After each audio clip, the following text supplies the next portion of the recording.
actually what's going on. It's not gold price rising. It's the purchasing power of fiat dollars, fiat euros, fiat yen, declining.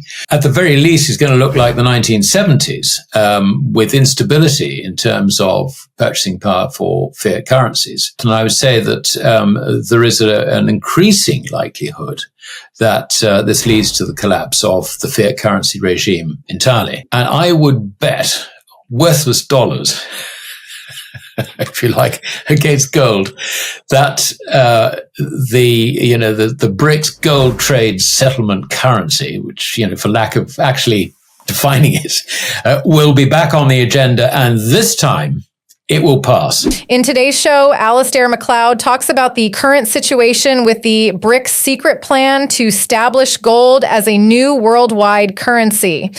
Alasdair talks about how BRICS nations are considering backing a new fiat currency with gold to avoid the consequences of a major dollar collapse. Gold is money and the rest is credit. And guess what? Smart money also knows this. If you're into commodities, this video is for you. Hit the like button, smash the subscribe button, and turn on the notifications bell so you do not miss out on our daily videos. Please check our pinned comment if you're thinking about adding Bitcoin to your commodities portfolio so you can take advantage of our massive sign-up bonuses. Enjoy the video. What this does, actually, is it rather than making countries thinking they should consider a gold standard, I think for most of them it's a question of protecting themselves against the changing conditions which are obviously happening. I mean, we're moving away from the sort of the post-Bretton Woods era into what Zoltan Pozsar called Bretton Woods 3. In other words, there's a new era coming which, at the very least, is going to look like the 1970s, with instability in terms of purchasing power for fiat currencies. And I would agree with that. And I would say that there is an increasing likelihood that this leads to the collapse of the fiat currency regime entirely. But let's not go there for the moment. As to your question as to whether other countries are considering a gold standard, I have no doubt that China is considering this as well. But China does not, it takes a sort of evolutionary approach to matters. She doesn't sort of rush out and suddenly do things, as it were. Her strategy basically is to let others make mistakes. And America has been making all the mistakes, and China just sort of sits there. So her people have taken delivery of around about 23,000 tons out of the Shanghai Gold Exchange.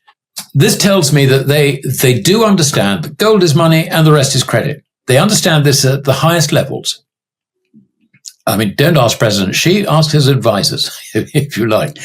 The point behind that is that they understand they need to protect their currency against the event which they were always taught in the Marxist schools, Marxist universities, the economics courses, always said that, the capitalist system would eventually collapse and take their currencies with it.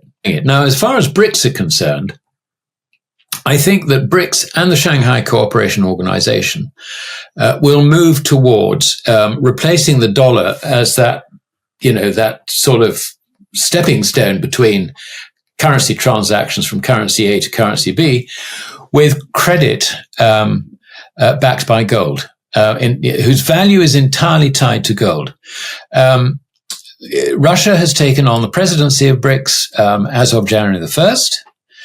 She plans, and this is according to Putin's speech on New Year's Day about BRICS, she plans 200 meetings, which is 5 a week, over the course of this year, held in Russia, educating BRICS and also potential applicants of BRICS as to where Russia sees this going. The meeting, the big meeting, the big final meeting is actually in October, whereas it was in August in Johannesburg. So that's going to give them 10 months basically to achieve this, and I think they will, because by then I would see I would fully expect the dollar to be in serious decline. The new year could become the year of metals with a focus on gold, silver, platinum, copper, and aluminium. In precious metals, we believe the prospect for lower real yields and a reduction in the cost of holding a non-interest paying position will support demand, especially through exchange-traded products where investors have been net sellers for the past 7 quarters. Industrial metals stand to benefit from supply disruptions, industry restocking as funding costs coming down, and continued demand growth in China, offsetting the rest of the world's weakness. This will, not least, be driven by the green transformation, which will keep gathering momentum. In some cases, replacing demand for copper and aluminium from traditional end users who could suffer from a weakening economic outlook in 2024. Now, we'll show you more clips of the latest interview of Alasdair Macleod, but first, like and subscribe to the channel to let us know that you like the video. Watch the video to the end to get the most out of it. Enjoy the video. The fact of the matter is that everything we do is actually credit, one way or the other. We never use money. I mean, money basically is a medium of exchange with no counterparty risk. Gone are the days when we even use silver coins or copper coins, which are money. Gone are the days when we used gold sovereigns, which are money.